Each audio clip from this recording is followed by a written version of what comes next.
Haleluya, shalom jemaat yang dikasihi Tuhan, shalom. Puji nama Tuhan. Ada damai sejahtera di tempat ini, amin. Kita bersyukur kepada Tuhan pagi hari ini karena kita punya Tuhan Yesus yang sangat baik dan kasih setianya tidak pernah habis dalam hidup kita, amin. Dan apapun yang kita lewati sepanjang minggu ini, kita percaya kita melewatinya bukan karena kekuatan kita atau karena kegagahan kita, karena kemampuan kita, bukan. Tapi semua oleh karena kebaikan Tuhan. Haleluya, haleluya, puji Tuhan. Mari saudaraku yang dikasihi Tuhan, kita pagi hari ini kita mau rindu untuk memberikan satu penyembahan, satu pujian yang menyenangkan hati Tuhan. Mari kita mau siapkan hati kita dan kita mau mengawali ibadah kita pagi hari ini di dalam doa. Mari kita bersatu hati di dalam doa. Tuhan Yesus, kami mengucap syukur Tuhan untuk pagi hari ini. Kami juga mengucap syukur karena kami memiliki Tuhan yang sangat baik dalam kehidupan kami, Tuhan yang mengasihi kami dan tidak pernah meninggalkan kami. Tuhan Yesus, pagi hari ini Tuhan, kami umat-Mu Tuhan di tempat ini, kami rindu Tuhan untuk membawa satu pujian dan penyembahan yang menyenangkan hati-Mu Tuhan. Dan biarlah setiap pujian dan penyembahan kami pagi hari ini boleh menjadi satu pujian dan penyembahan yang berbau harum di hadapan-Mu Tuhan. Dan pagi hari ini kami percaya kami akan menerima berkat yang dari Tuhan. Kami akan menerima sukacita, kami akan menerima damai sejahtera, kami akan menerima kekuatan dari Tuhan. Karena kami percaya pagi hari ini Roh Kudus dicurahkan di tempat ini. Haleluya. Tuhan Yesus, kami siap untuk mulai ibadah kami pagi hari ini. Kami serahkan Tuhan jalannya ibadah mulai dari pagi mulai dari awal hingga akhirnya Tuhan. Dan kami percaya Roh Kudus yang akan berkarya di tempat ini. Dan biarlah segala pujian dan hormat dan kemuliaan hanya bagi nama-Mu. Di dalam nama Tuhan kami Yesus Kristus kami berdoa dan mengucap syukur. Haleluya. Amin. Terima kasih Tuhan.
bersama-sama dengan kita pagi hari ini.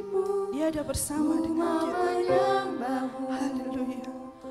Ku selalu sembahmu, Kau yang layak terima semua pujian, kemuliaan hanya bagi Tuhan. Ku mau memuji-Mu, ku selalu puji-Mu, ku mau menyembah-Mu, ku selalu sembah-Mu, Kau yang layak terima semua pujian, kemuliaan hanya bagi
Saudaraku, siapa memuji Tuhan? Amin. Yang siap memuji Tuhan, angkat tangan buat Tuhan Yesus. Mari kita bangkit berdiri sama-sama. Kita mau bersuka cita kepada Tuhan. Kita mau katakan Tuhan Yesus baik. Haleluya.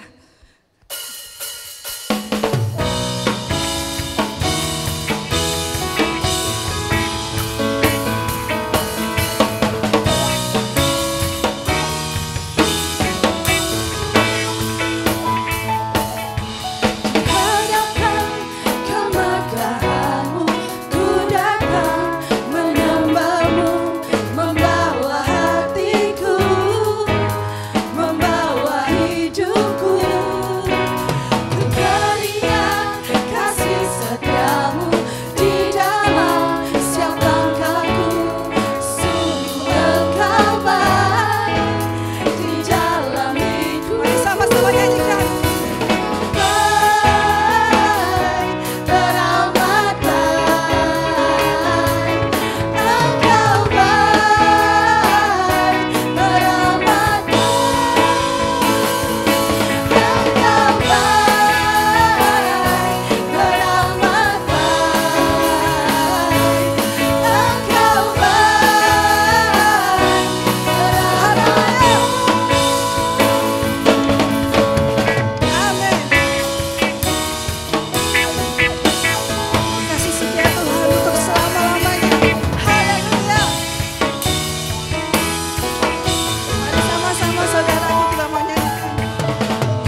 Mari jemaat GBTI Alpha Omega lebih keras lagi buat Tuhan Yesus. Haleluya.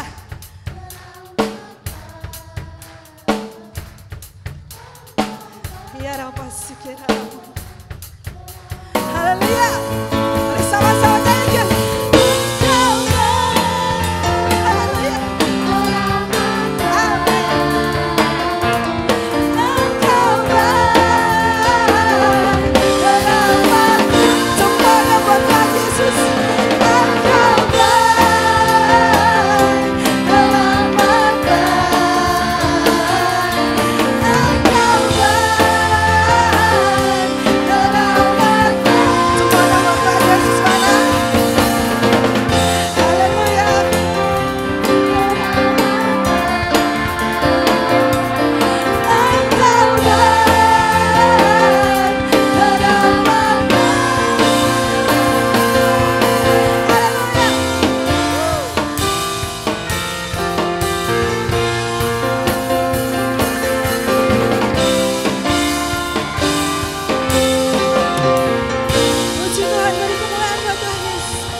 Siapa yang percaya Tuhan Yesus baik?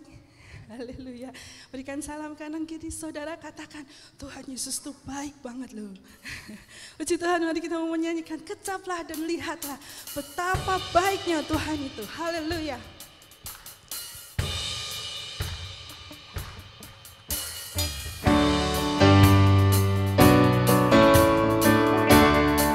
Mari kita mau bersuka cita dengan Tuhan. Amin.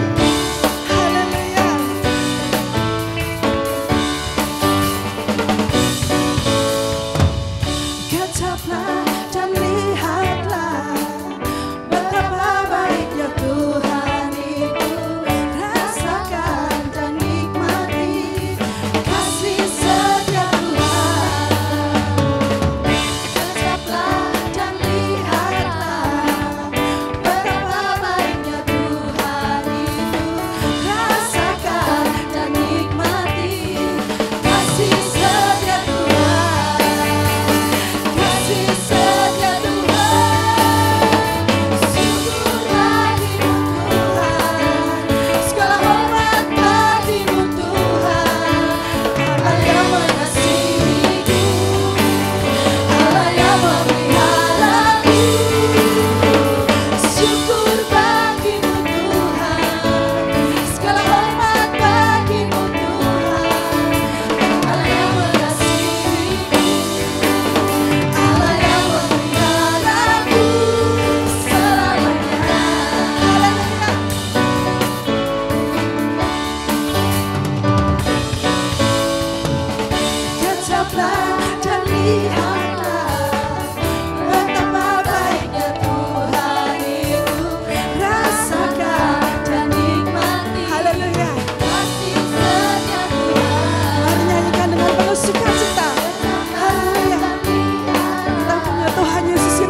Silahkan jemaat Tuhan duduk kembali.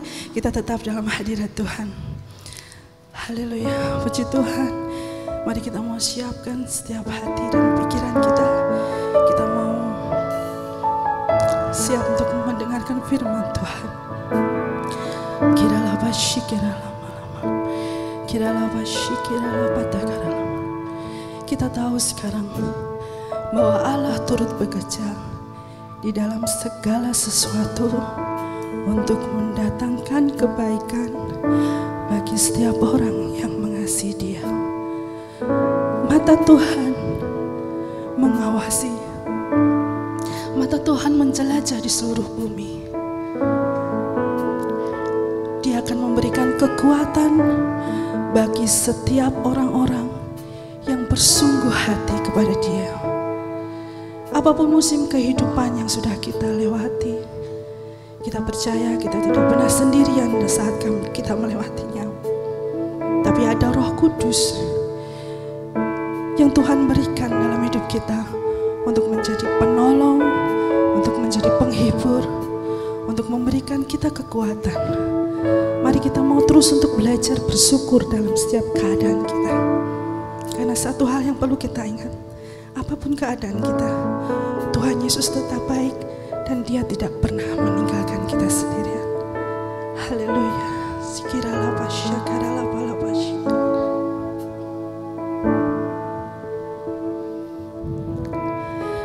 Di setiap musim dalam hidupku, Engkau selalu ada bersamaku. Kasih setiamu tak pernah berubah, dari dulu sekarang sampai selamanya.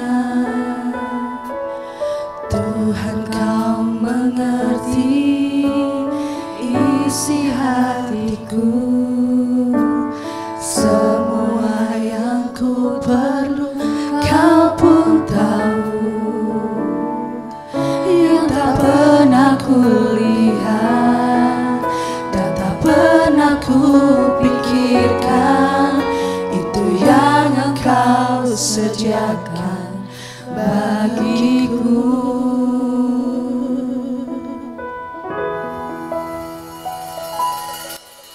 Tuhan, Engkau baik dan teramat baik. Kasih-Mu sempurna, ajaib dan mulia. Segenap hatiku memuji nama-Mu, sampai akhir hidupku tetap menyembah. Beri kemuliaan buat Tuhan Yesus, saudaraku. Haleluya, haleluya. Di setiap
bersama-sama kita mau pujikan pujian ini.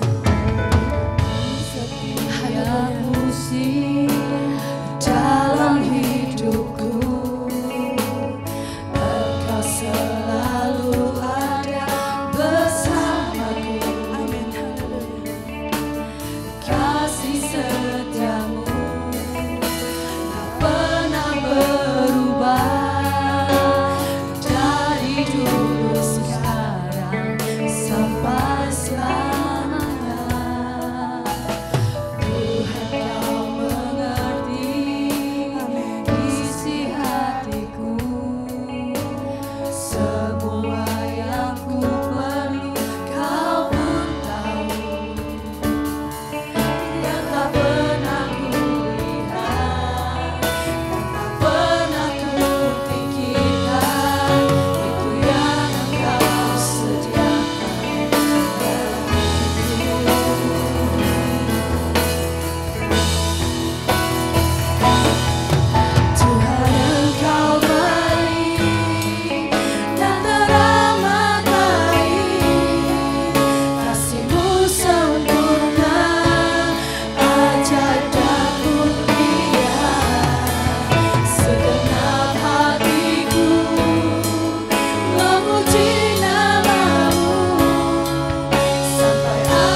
Terima kasih Tuhan, bekasih setiamu yang besar dalam setiap kehidupan kami Tuhan. Kalau kami boleh ada sampai hari ini, itu bukan karena kekuatan kami, tapi oleh karena penyertaan-Mu, oleh kasih setiamu yang besar, oleh karena anugerah-Mu Tuhan dalam kehidupan kami. Terima kasih Bapa, terima kasih Yesus. Dan ini setiap janji kami Tuhan, kami mau tetap setia sampai akhir hidup kami. Kami mau tetap ikut Tuhan, apapun yang terjadi dalam kehidupan kami. Terima kasih Bapa. Kau sangat baik dalam kehidupan kami. Dan tidak pernah habis-habisnya Tuhan, rahmat-Mu Tuhan dalam hidup kami. Tuhan Yesus, sebentar Tuhan, kami akan mendengarkan firman-Mu. Berikanlah kami tanah hati yang baik dan subur untuk ditaburi benih firman-Mu Tuhan. Sehingga kami boleh terus berbuah lebat Tuhan bagi kerajaan-Mu Tuhan. Kami memiliki buah-buah roh dalam kehidupan kami Bapa. Terima kasih Tuhan Yesus. Terima kasih Roh Kudus. Terima kasih Tuhan. Tidak ada kata yang dapat kami ucapkan Tuhan. Tidak ada yang dapat kami berikan Tuhan. Apapun itu ada dalam hidup kami, hanya pujian dan penyembahan yang bisa kuberikan kepadamu Tuhan. Terima kasih Tuhan Yesus. Terima kasih Roh Kudus. Berfirmanlah Tuhan, kami siap untuk mendengarkan. Jadikan kami bukan hanya pendengar, tapi juga menjadi pelaku firman-Mu. Dan biarlah firman-Mu itu Tuhan menjadi rema dalam kehidupan kami. Terima kasih Tuhan, berkati Tuhan. Bapak kembali akan bawakan firman-Mu Tuhan. Biarlah kuasa otoritas dari yang maha tinggi turun atas hamba-Mu. Sehingga setiap firman yang disampaikan boleh menjadi berkat bagi kami. Menguatkan setiap kami, menegur setiap kami, menasihati setiap kami, sehingga kami terus mengalami pertumbuhan di dalam Engkau. Terima kasih Bapa, di dalam nama Tuhan kami Yesus Kristus, kami telah berdoa dan mengucap syukur. Haleluya, amin.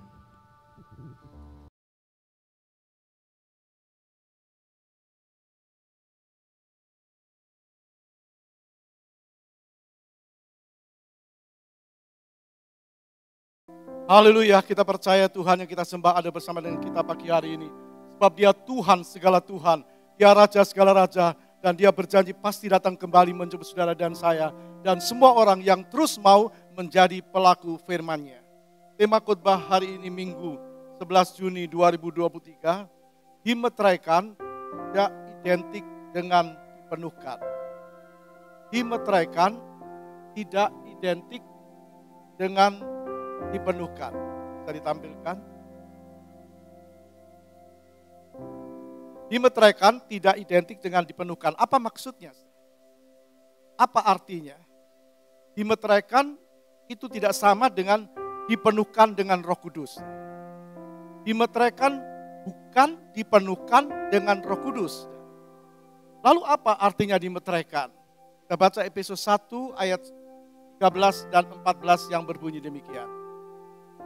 Di dalam Dia, kamu juga, karena kamu telah mendengar firman kebenaran, yaitu Injil keselamatan, di dalam Dia, kamu juga, ketika kamu percaya, dimeteraikan dengan Roh Kudus yang dijanjikan itu. Dan Roh Kudus itu adalah jaminan sampai kita memperoleh seluruhnya, yaitu penebusan yang menjadikan kita miliknya. Kita perhatikan ayat ini. Awal dengan di dalam Dia, di dalam Kristus, karena kamu telah mendengar firman kebenaran. Jadi kita percaya Yesus di awal dengan mendengar firman. Yaitu Injil keselamatan, ketika kamu percaya dimeteraikan. Jadi waktu orang percaya, Roh Kudus memeteraikan keselamatannya. Sampai kita melampaui penebusan yang menjadikan kita miliknya. Jadi ketika kita percaya, ketika kamu percaya firman Allah katakan, dimeteraikan dengan Roh Kudus. Artinya Roh Kuduslah yang mengesahkan keyakinan kita kepada Kristus. Kita masih ingat Bapa punya kasih. Lalu Bapa berikan kasih itu Yesus Kristus. Lalu Roh Kudus menunjukkan nilo jalan keselamatan. Jadi kita waktu percaya Kristus kita dimeteraikan oleh Roh Kudus. Roh Kudus yang mengesahkan keyakinan kita, mengesahkan keyakinan keselamatan yang dikerjakan oleh Roh Kudus. Jadi Roh Kudus mengerjakan keselamatan. Kristus memberikan keselamatan, Roh Kuduslah yang menunjukkan nilo keselamatan. Coba kita kembali baca 1 Korintus 12 ayat yang ketiga B berkata begini. Dan tidak ada seorang pun yang dapat mengaku Yesus adalah Tuhan. Tidak ada seorang pun yang dapat mengaku Yesus adalah Tuhan selain oleh Roh Kudus. Jadi kita melihat Roh Kuduslah yang menunjukkan ini loh jalan keselamatan. Roh Kudus bisa memakai banyak orang. Waktu orang alami sesuatu persoalan lalu Roh Kudus menunjukkan ini loh Kristus Tuhan dan Juru Selamat dan dia terima. Waktu orang percaya Roh Kudus yang memeteraikan keselamatan kita. Jadi tidak ada seorang pun yang mampu mengenal Yesus Kristus sebagai Tuhan kalau tidak dibimbing oleh Roh Kudus. Nah, bimbingan Roh Kudus bisa melalui orang lain, bisa melalui firman yang kita dengar. Saat kita sakit, saat kita alami persoalan, saat kita susah, waktu alami persoalan, maka orang lain dipakai oleh Roh Kudus. Bicara bahwa Yesus itulah Tuhan. Lalu orang percaya sehingga kita mendapatkan ayat dalam 1 Korintus 12, tidak ada seorang pun yang dapat mengaku Yesus adalah Tuhan selain oleh Roh Kudus. Jadi waktu orang percaya kepada Kristus, waktu kita percaya kepada Kristus, ini adalah pengalaman kelahiran baru yang kita alami. Jadi pengalaman kelahiran baru saat kita percaya Yesus sebagai Tuhan. Kita baca 1 Petrus 1 ayat 23. Karena kamu telah dilahirkan kembali bukan dari benih yang fana, tetapi dari benih yang tidak fana oleh firman Allah yang hidup dan yang kekal. Jadi kelahiran baru waktu kita percaya Yesus, kita dilahirkan bukan dengan benih yang fana, bukan dengan barang-barang yang fana, bukan karena kemampuan kita, bukan karena kebaikan kita, tidak, tapi kita dilahirkan oleh karena firman. Jadi apa yang dikatakan dalam Roma 10 ayat 17 itu benar. Firman itu katakan kita memiliki iman itu datang dari orang mendengar firman. Waktu orang alami sesuatu firman diperdengarkan dan orang percaya.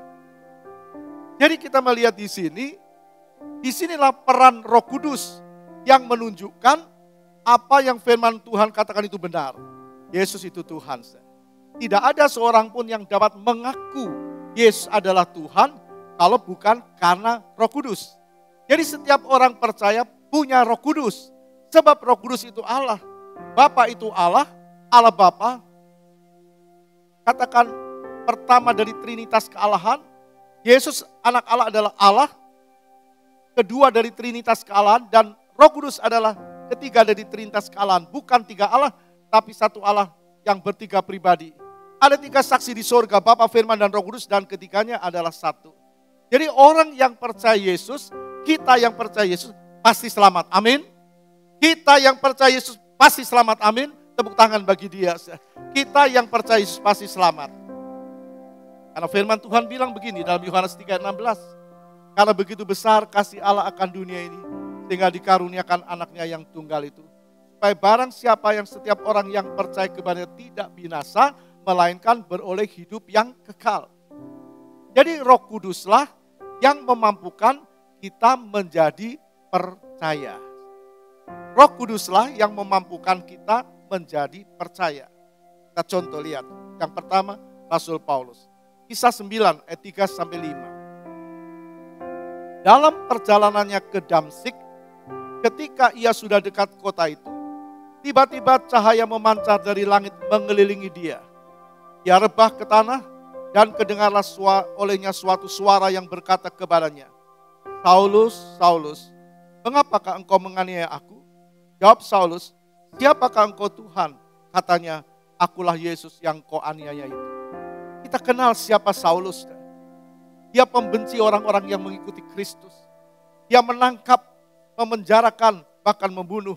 Waktu Stefanus dirajam dengan batu, dia menunggu pakaian orang-orang itu. Dia ada sebagai seorang muda yang ternama waktu itu. Itu Saulus. Nah, dalam perjalanannya ke Damsyik, tiba-tiba dia mendengar suara yang berkata, Saulus, Saulus, kenapa engkau aniaya aku? Lalu dia tanya, siapa engkau Tuhan? Dan suara itu berkata, akulah Yesus yang engkau aniaya itu. Nah di sini kita melihat Saulus diberi kesempatan untuk dengar firman. Ada suara Tuhan. Saulus diberi pendengaran, siapapun orang itu, siapapun Saulus, betapa jahatnya dia, siapapun seseorang sebelum kenal Kristus, betapapun mungkin jeleknya, jahatnya, Tuhan beri kesempatan dengar firman. Dan kembali kepada Saulus, dia percaya. Jadi yang pertama, dengar firman, lalu baru percaya. Waktu itulah Saulus dimeteraikan dengan Roh Kudus. Artinya dia mendapat jaminan oleh Roh Kudus keselamatannya karena dia percaya kepada Kristus. Tadi kita ingat Efesus 1 ayat 13, dalam dia kamu juga, karena kamu telah mendengar firman kebenaran, yaitu Injil keselamatanmu, di dalam dia ketika kamu percaya dimeteraikan dengan Roh Kudus yang dijanjikannya itu. Ketika kamu percaya dimeteraikan. Jadi kita melihat di sini, dengar firman, siapa Yesus, percaya Yesus, Roh Kudus memeteraikan. Jadi ada Roh Kudus. Roh Kudus memeteraikan imannya. Roh Kudus menjamin keselamatan kita. Roh Kudus menjamin keselamatan seseorang. Lalu yang ketiga, baru kemudian oleh pelayanan Ananias yang disuruh oleh Tuhan, Paulus penuh dengan Roh Kudus. Jadi dikatakan dimeteraikan itu tidak identik dengan dipenuhkan. Kita melihat Saulus, dia dengar firman, dia percaya firman, dia dimeteraikan dengan Roh Kudus. Lalu kemudian barulah dalam pelayanan Ananias dia dipenuhkan dengan Roh Kudus. Kita baca Kisah 9 ayat 17. Lalu pergilah Ananias ke situ dan masuk ke rumah itu. Dia menumpangkan tangannya kepada Saulus, kepada Paulus, dulu namanya Saulus. Katanya, Saulus saudaraku, Tuhan Yesus yang telah menampakkan diri kepadamu di jalan yang engkau lalui. Perhatikan, Tuhan Yesus yang telah menampakkan diri kepadamu di jalan yang engkau lalui, telah menyuruh aku kepadamu, supaya engkau dapat melihat lagi dan penuh dengan Roh Kudus. Jadi saat orang percaya kepada Yesus, dia belum penuh Roh Kudus. Ada Roh Kudus yang menunjukkan itu Yesus. Dia baru dimeteraikan oleh Roh Kudus. Tadi kita ingat Efesus 1. Ketika kamu percaya dimeteraikan dengan Roh Kudus. Kita lihat contoh yang kedua, murid-murid Tuhan. Kisah 19 ayat 1 dan 2. Kisah Rasul 19 ayat 1 dan 2. Ketika Apolos masih di Korintus, Paulus sudah menjelajah daerah-daerah pedalaman dan tiba di Efesus. Di situ didapatinya beberapa orang murid. Murid berarti percaya kepada Kristus. Ketika Apolos masih di Korintus, Paulus sudah menjelajah daerah-daerah pedalaman dan tiba di Efesus. Di situ didapatinya beberapa orang murid, katanya kepada mereka, sudahkah kamu menerima Roh Kudus ketika kamu menjadi percaya? Menerima. Sudahkah kamu menerima Roh Kudus ketika kamu menjadi percaya? Akan tetapi mereka menjawab dia, belum. Bahkan kami belum pernah mendengar bahwa ada Roh Kudus. Jadi murid-murid di sini orang percaya, belum penuh Roh Kudus. Dimeteraikan dengan Roh Kudus, tapi belum penuh Roh Kudus. Mereka sudah percaya, tapi belum penuh Roh Kudus. Jadi murid-murid itu katakan baru mengalami kelahiran baru. Baru alami kelahiran baru.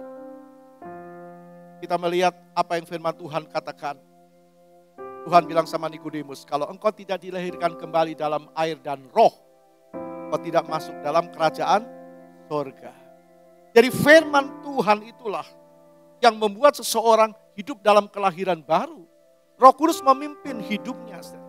Jadi kita melihat di sini mereka sudah percaya tapi belum penuh Roh Kudus.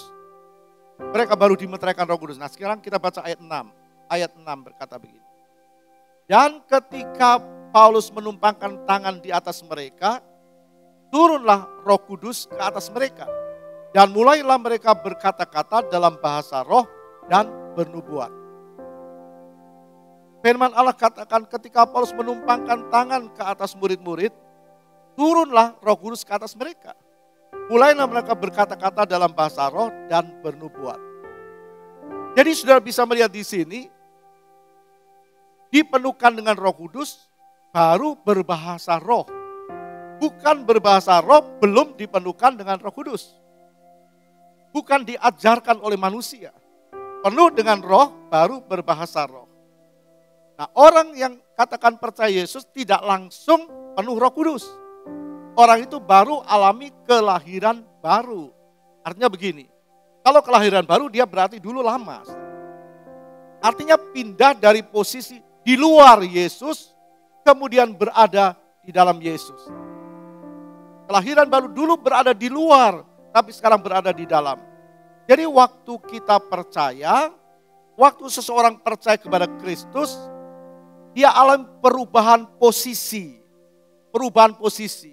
Dari manusia daging yang penuh dengan dosa, hidup maunya sendiri, saenake dewe, menjadi manusia rohani, masuk menjadi keluarga Allah atau anggota tubuh Kristus. Jadi artinya perubahan posisi. Dulu belum ada di dalam Kristus, tapi waktu percaya Kristus, dia dari luar posisinya berubah dari manusia daging kepada manusia rohani. Maksudnya menjadi keluarga atau anggota keluarga Allah.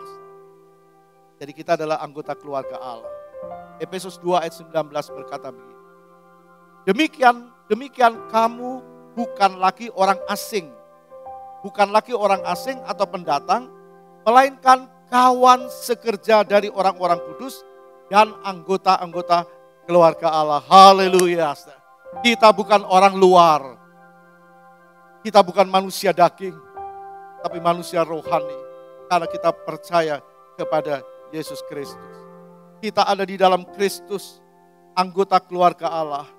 Ini yang disebut dimeteraikan oleh Roh Kudus. Roh Kudus menjamin keselamatannya. Jadi saat orang percaya dimeteraikan Roh Kudus menjamin keselamatannya. Bukan lagi orang di luar Kristus, tapi orang di dalam Kristus atau jadi anggota Kristus. Kita perhatikan ayat 20. Yang dibangun di atas dasar para rasul dan para nabi dengan Kristus sebagai batu penjuru. Dibangun dengan dasar iman kepada Yesus. Jadi kelahiran baru kita tahu senternya adalah Kristus. Bukan diri sendiri, orang tidak akan mampu lahir baru dengan kekuatan diri. Sebaik-baiknya orang pasti tidak akan mampu. Sebab dalam 2 Korintus 5 ayat 17 berkata, jadi siapa yang ada di dalam Kristus, siapa yang ada di dalam Kristus, siapa yang percaya kepada Kristus, siapa yang sudah percaya kepada Dia, adalah ciptaan yang baru. Nah, ini yang Tuhan mau. Yang lama sudah berlalu, sesungguhnya yang baru sudah datang. Jadi yang Tuhan mau, orang yang percaya kepada Kristus, dia alami kelahiran baru, yang lama sudah berlalu, yang lama itu hidup yang lama, tabiat yang lama, kesenangan dunia, harusnya sudah berlalu. Nah, kenapa menjadi pertanyaan kita? Ada orang-orang yang tetap hidup dalam kehidupan yang lama, karena dia tidak mau dipimpin oleh Roh Kudus. Jadi orang itu tetap hidup dalam hidup yang lama. Padahal dia harusnya, siapa yang ada di dalam Kristus, dia adalah ciptaan yang baru. Yang lama sudah berlalu, sesungguhnya yang baru sudah datang. Tuhan tidak pilih kasih. Kita yang harus koreksi diri. Kita harus minta pimpinan Tuhan. Kita sudah lahir baru. Kita sudah ada di dalam Kristus. Kita sudah ada di keluarga Kristus. Jangan sampai hidup kita ini masih ada di luar. Karena itu, sekali lagi, karena itu, jangan berhenti pada pengalaman lahir baru. Bukan tidak melalui lahir baru, harus. Sebab dia adalah ciptaan yang baru, tapi jangan berhenti dalam pengalaman lahir baru. Apa maksudnya? Maksudnya, cukup aku sudah percaya Yesus kok. Aku pasti selamat. Benar, orang yang percaya Yesus ya pasti selamat. Kita tahu dalam Yohanes 3:16 jelas, barang siapa percaya kepadanya tidak binasa, melainkan beroleh hidup yang kekal. Jelas. Yohanes 14 ayat yang ke-6 juga dikatakan, akulah jalan, kebenaran dan hidup. Tidak ada seorang sampai kepada Bapa tanpa melalui aku. Jadi benar, katakan alami kelahiran baru, percaya Yesus, selamat, benar. Kisah 4 ayat 12 juga berkata, tidak ada nama lain yang diberikan kepada manusia yang di dalamnya manusia selamat, kecuali di dalam nama Yesus Kristus. Kisah 4 ayat 12. Nah, orang-orang banyak bertitik tolak dalam ayat ini lalu berkata, cukup pokoknya aku di dalam Yesus kok. Aku pasti selamat. Memang kita selamat kalau kita setia sampai akhir. Kita belum sampai akhir. Kita masih ada di dunia ini. Kita masih hidup di dunia ini. Siapa yang tidak senang? Siapa yang tidak suka? Coba kita baca 1 Petrus pasal yang kelima ayat 8. 1 Petrus 5 ayat 8 berkata begini. Waspadalah, iblis seperti singa mengaum hendak melulur, menerkam siapa yang diterkamnya. Jadi ingat, ada iblis yang tidak senang kita masih ada di dunia. Iblis belum dilempar ke dalam neraka. Iblis masih berkeliaran. Satu kali dia akan dimasukkan ke dalam neraka untuk selama-lamanya. Tapi sekarang belum waktunya. Dan iblis tidak terima kalau dia hanya di neraka sendiri dengan pengikutnya. Dia mau orang-orang percaya sekalipun. Dalam kitab Wahyu dijelaskan, naga bicara antikris, ular tua dalam Wahyu, itu ekornya menyeret sepertiga bintang. Siapa bintang? Kalau saudara membaca dalam Kejadian 15, Abraham lihatlah ke langit. Kalau engkau bisa menghitung bintang, itulah keturunanmu. Orang-orang percaya sepertiga akan gugur menjelang kedatangan Tuhan yang kedua kali. Kita tidak mau termasuk orang-orang yang gugur iman kita. Kita jangan berhenti dalam pengalaman lahir baru, sebab iblis terus. Kita perlu dipenuhkan dengan Roh Kudus. Yohanes 14 ayat 26 berkata begini. Roh Kudus akan membawa kita kepada kebenaran dan mengingatkan kembali firman-Nya Yesus. Jadi Roh Kudus itu akan membawa kita kembali, ingat terus, ingat. Roh Kudus akan memimpin kita kepada kebenaran. Supaya apa? Supaya kita mempertahankan iman di saat dunia bergolak, di saat iblis bergolak, di saat keadaan dunia mencekam, atau iblis berupaya menyeret anak-anak Tuhan, kita kuat. Saudara ingat Stefanus? Firman Allah katakan, Stefanus yang penuh dengan Roh Kudus. Dia menatap ke langit, dia melihat Yesus, anak Allah, duduk di sebelah kanan Allah Bapa. Stefanus penuh dengan Roh Kudus. Bahkan dia penuh dengan kasih, dia penuh dengan pengampunan. Dia berkata, Bapa ampuni mereka, apa yang mereka lakukan, mereka tidak tahu apa yang mereka lakukan. Stefanus penuh Roh Kudus. Kita perlu dipenuhkan Roh Kudus supaya kita mampu bertahan waktu dunia digoncang. Firman Allah berkata dalam surat Timotius, waktu menjelang kedatangan Tuhan, akhir zaman, banyak orang percaya, tapi banyak orang juga murtad, tinggalkan Tuhan. Imannya tidak kuat. Oleh karena itu perlu kita dipenuhkan dengan Roh Kudus. Kita lihat Petrus, waktu belum dipenuhkan dengan Roh Kudus, dia menyangkal Yesus. Aku gak kenal dia, aku gak kenal. Ada tekanan. Petrus Rasul bisa menyangkal. Bagaimana dengan orang Kristen yang tidak sungguh-sungguh? Banyak orang akan menyangkal. Firman Allah sudah katakan banyak orang murtad, tapi banyak orang yang juga sungguh-sungguh di hadapan Tuhan. Jadi sudah lihat apa yang dilakukan. Penuh Roh Kudus. Stefanus, Petrus, Thomas. Dulu dia menyangkal. Dia tidak mau percaya kalau aku belum cucukkan jariku. Tapi Tuhan bilang, sekarang kau harus percaya. Jangan waktu engkau melihat, tapi engkau harus percaya walaupun engkau tidak melihat. Saudara, kita belum lihat Yesus bukan? Tapi kita percaya dia ada bersama dengan kita. Kita belum lihat Yesus, tapi dia sudah memberikan kita keselamatan. Dia naik ke surga, dia turunkan Roh Kudus. Kita nggak lihat Roh Kudus sebab Allah itu roh. Tapi kita bisa merasakan hadirat Tuhan. Kita tidak bisa lihat angin kalau kita umpamakan. Tapi kita bisa rasakan sejuknya. Udara, ada angin bertiup. Gereja Tuhan harus dalam kendali Roh Kudus. Anak-anak Tuhan. Jadi kita akan merasakan waktu kita memuji Tuhan. Kita rasakan hadirnya Roh Kudus.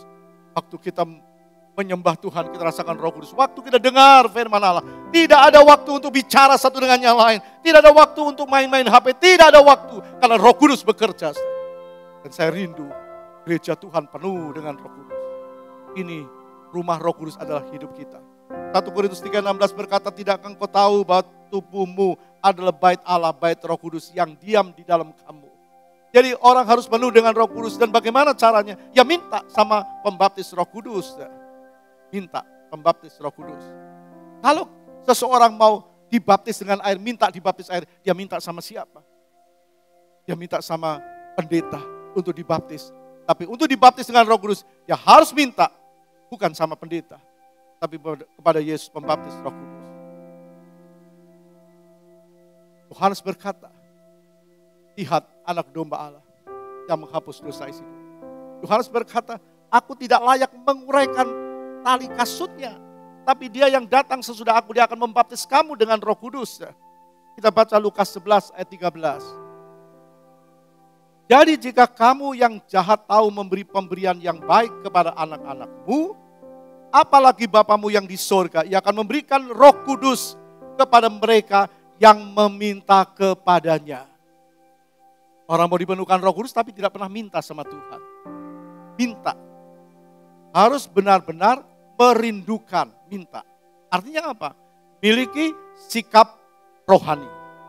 Miliki sikap rohani. Apa itu miliki sikap rohani? Next. Apa itu miliki sikap rohani? Yang pertama, buang segala kepahitan. Buang segala kepahitan. Segala kepahitan, kegeraman, kemarahan, pertikaian, dan fitnah hendaklah dibuang dari antara kamu. Demikian juga segala kejahatan. Tetapi hendaklah kamu ramah seorang terhadap yang lain. Penuh kasih mesra, saling mengampuni. Sebagaimana Allah di dalam Kristus telah mengampuni aku. Telah mengampuni kamu. Hidup dalam pengampunan. Buang segala kepahitan, kemarahan, pertikaian, akar pahit, fitnah, dan sebagainya.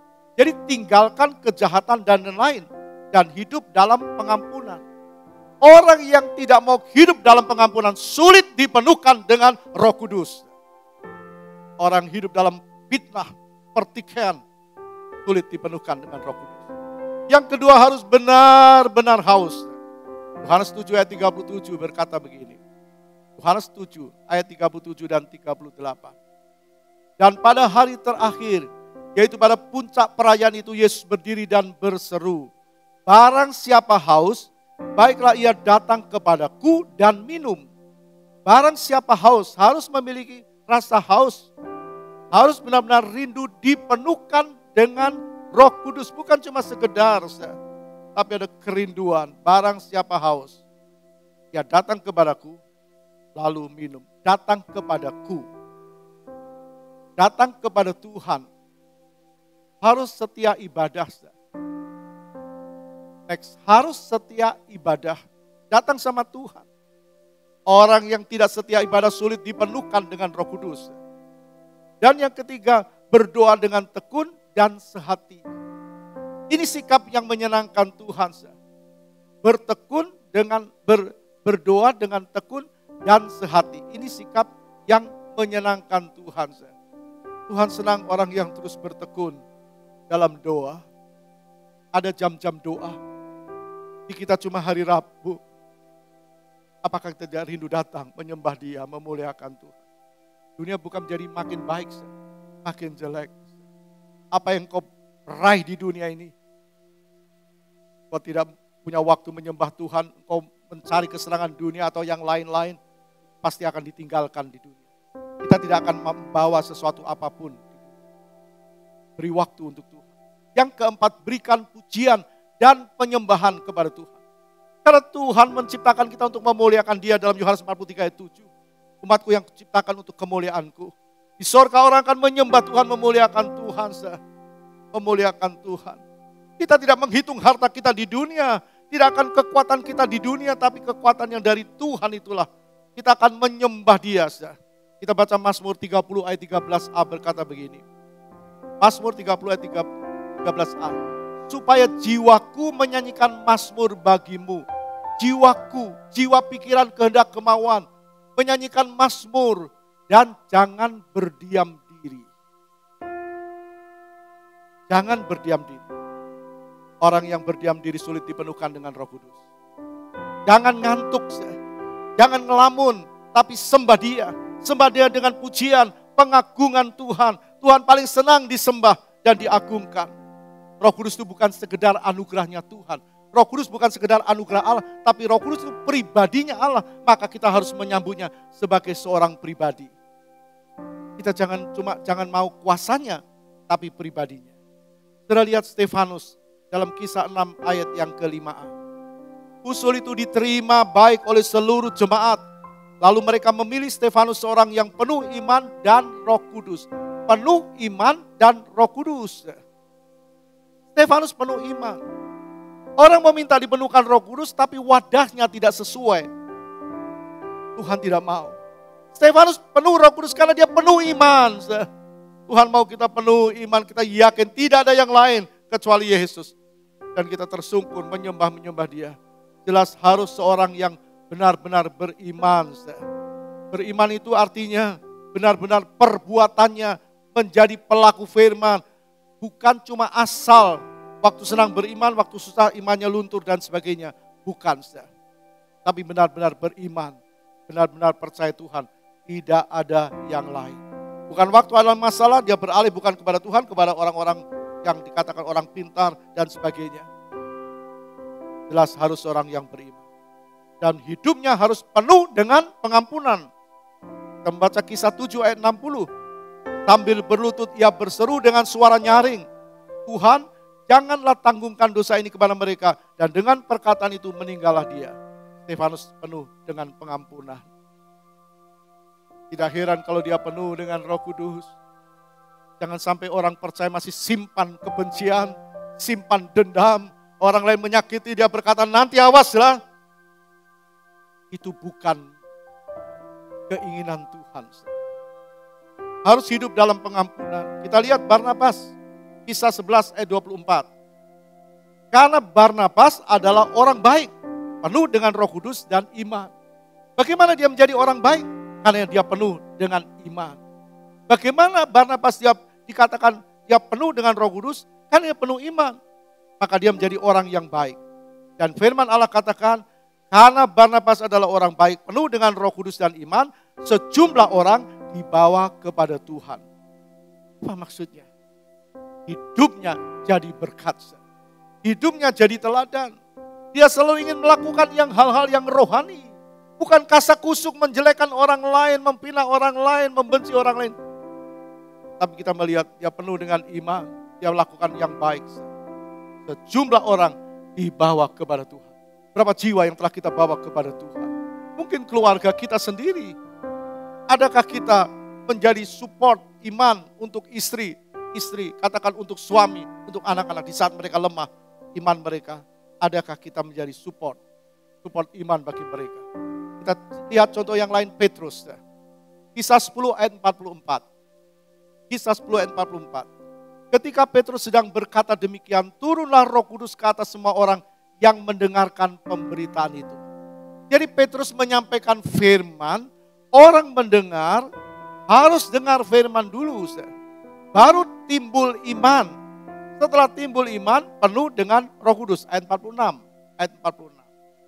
Sebab mereka mendengar orang-orang itu berkata-kata dalam bahasa roh dan memuliakan Allah. Berglosolali itu memuliakan Allah. Kadang kita melihat orang yang berglosolali, kita tidak tahu apa artinya.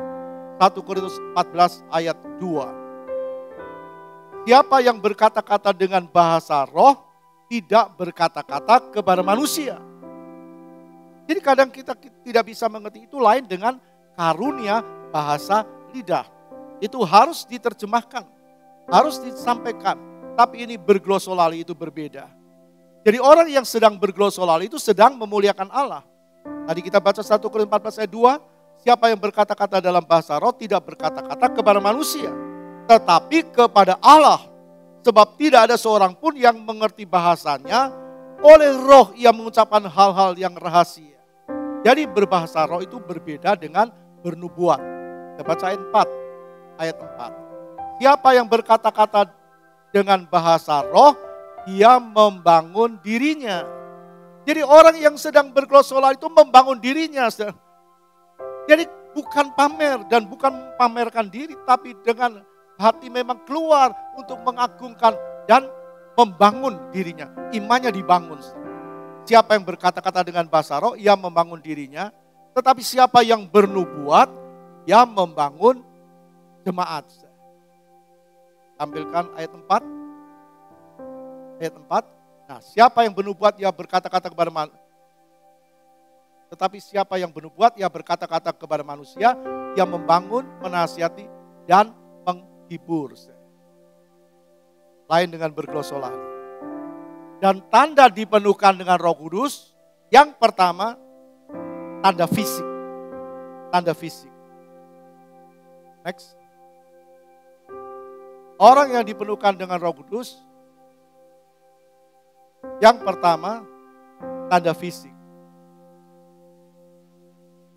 Orang yang dipenuhi Roh Kudus, tanda fisiknya berbicara, yaitu lidahnya. Dalam bahasa roh berglosolali. Ini bisa dilihat dan didengar. Jadi orang yang penuh Roh Kudus tidak akan berhenti. Dia pakai lidah seseorang untuk memuliakan Tuhan. Gak diam. Bukan cuma pengalaman satu kali lalu berhenti. Firman Tuhan jangan padamkan roh. Tapi jangan cuma berhenti di tanda. Yang kedua adalah tanda rohani. Yang kedua adalah tanda rohani. Nah, tanda rohani ini adalah pembentukan Roh Kudus dalam diri orang itu. Jadi karakter seseorang, sifat itu dibentuk oleh Roh Kudus. Dan tanda rohani juga harus bisa dilihat dan dirasakan oleh orang lain. Orang lain mau lihat, dia penuh Roh Kudus, karakternya gimana?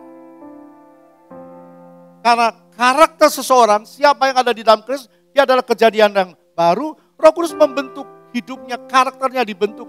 Karena Roh Kudus berdaulat, berotoritas dalam diri orang itu.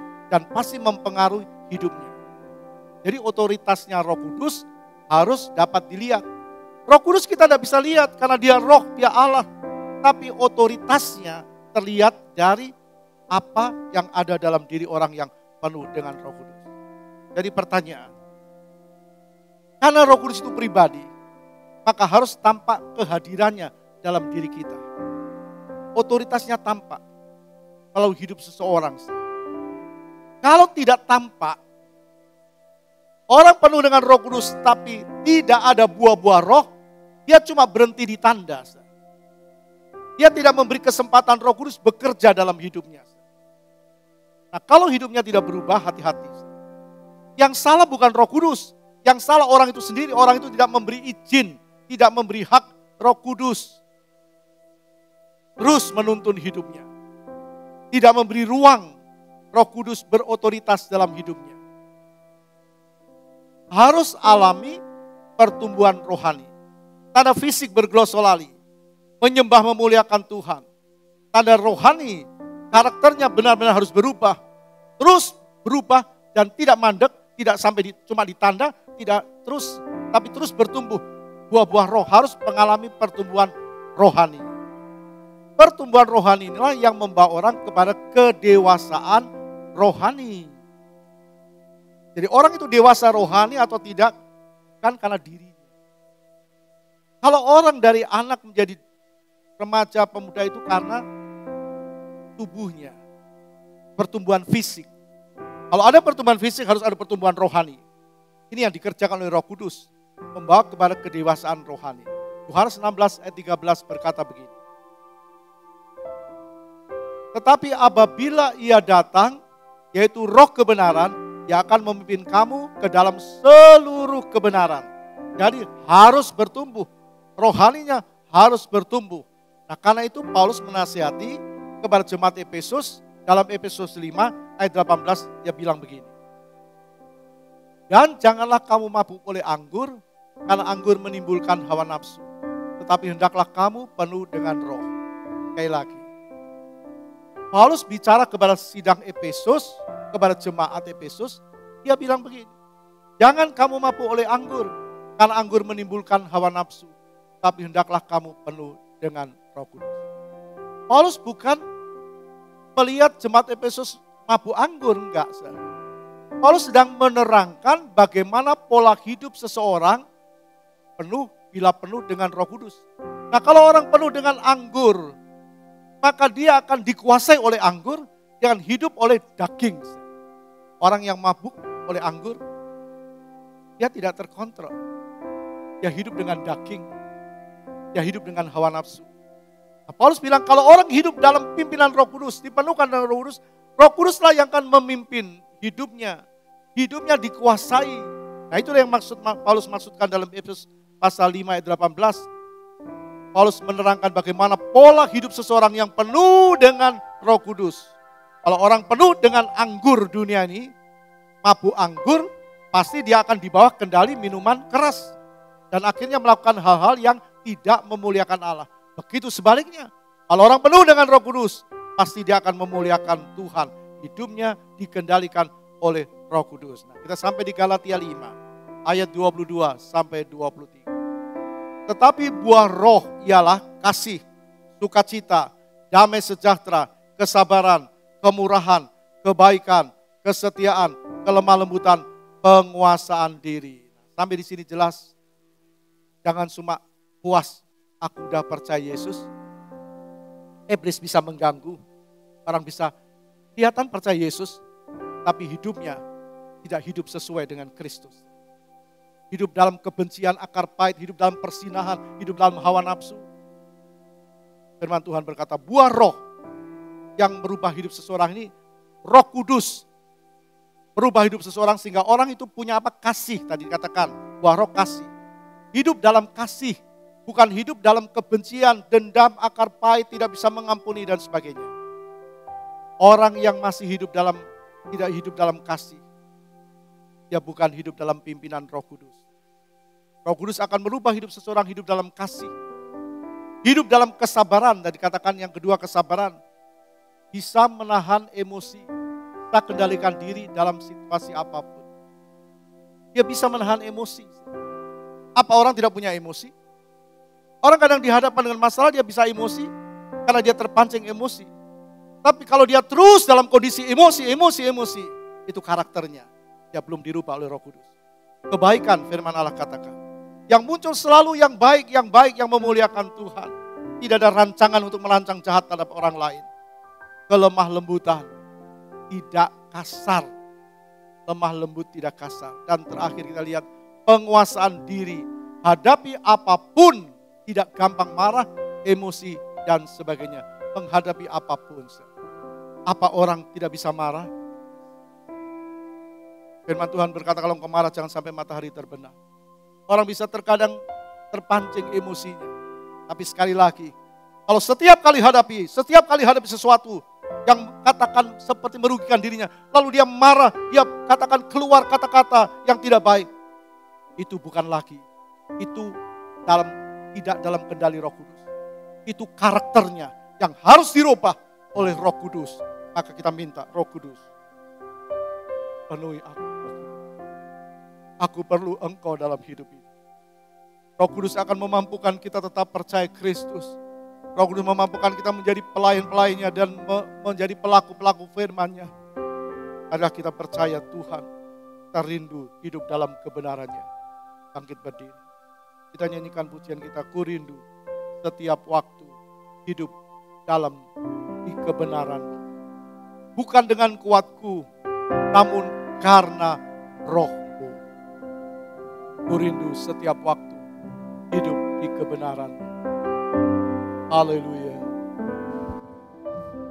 Ku rindu setiap waktu hidup di kebenaran.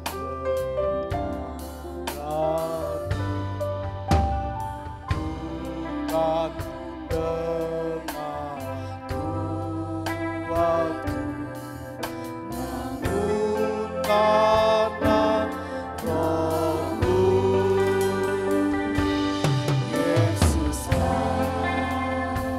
Yesus yang kau pegang teguh.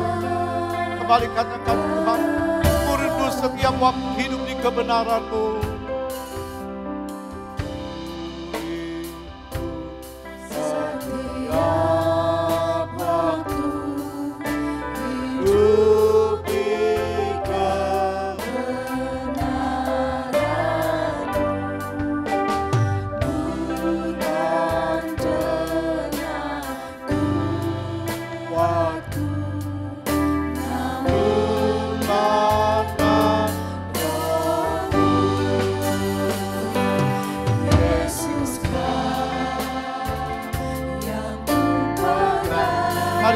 katakan dengan iman, ku rindu setiap waktu hidup di kebenaran-Mu.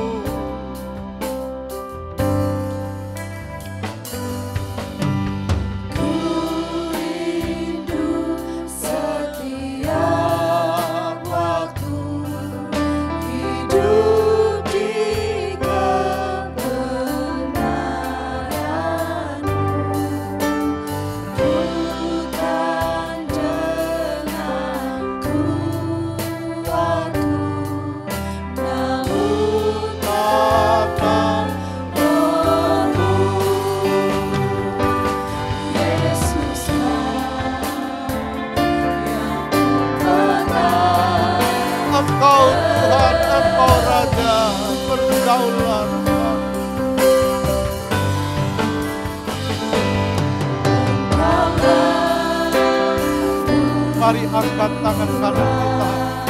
Tuhan, Engkaulah Raja. Tuhan berdaulat atas hidupku, berdaulat atas hidupku. Berdaulat atas hidupku. Mari kembali semua katakan, Engkaulah Tuhan, Engkaulah Raja.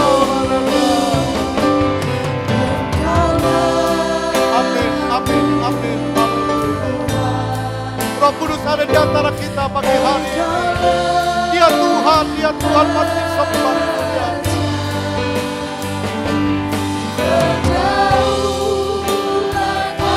Berdaulat atas hidup. Bapak Peter Yuwono berdoa. Engkaulah Tuhan, Engkaulah Raja. Bapak Peter Yuwono berdoa.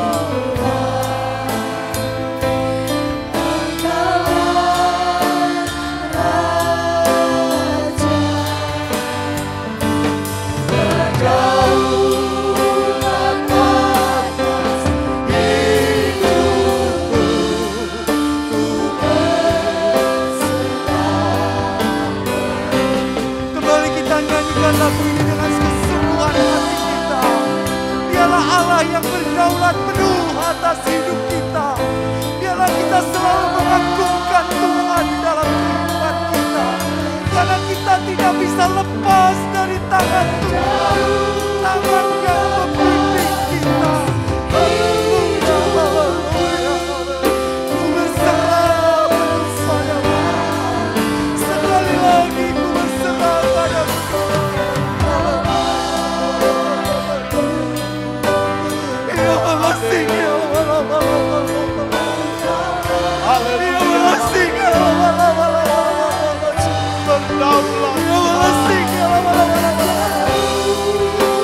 Berdaulat penuh dalam hidup kami. Ini menjadi satu kerinduan jemaat Tuhan Omega di tempat ini. Terima kasih Tuhan, terima kasih. Terima kasih Tuhan, terima kasih. Haleluya.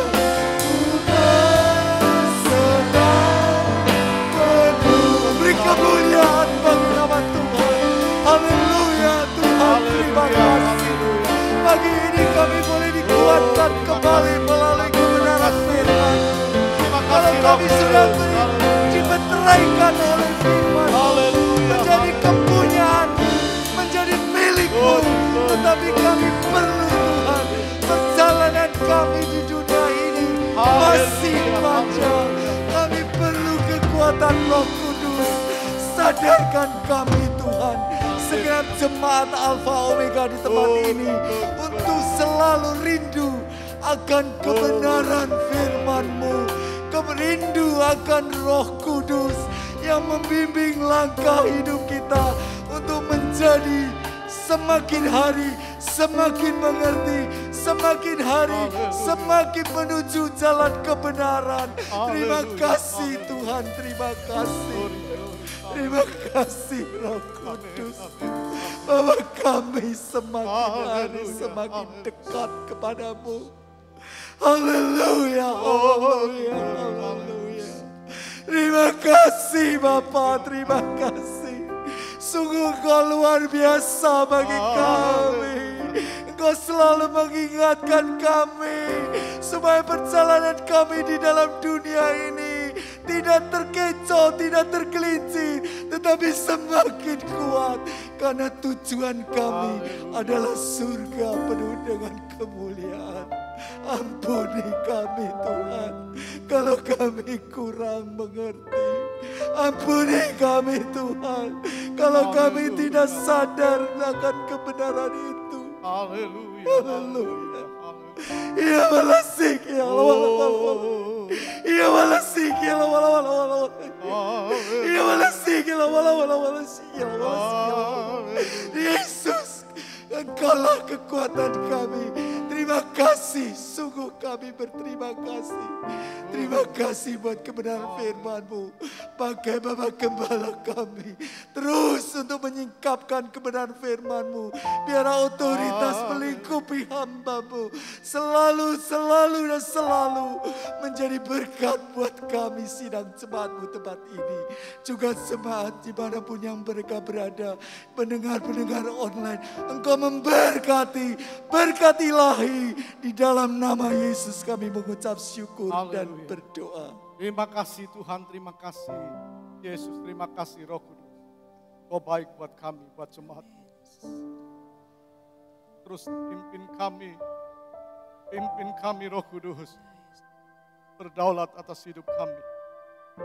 Sampai Engkau datang yang kedua kali. Kami akan bersama-sama dengan Tuhan selama-lamanya dalam kerajaan surga. Terpujilah Engkau Tuhan. Terpujilah Engkau Yesus. Terpujilah Engkau Roh Kudus. Haleluya. Terima kasih Tuhan. Terima kasih.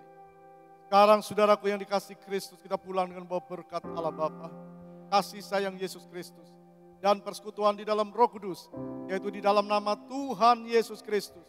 Hari ini sampai Maranatha, Tuhan Yesus datang yang kedua kali. Semua yang percaya katakan, amin. Tuhan berkati.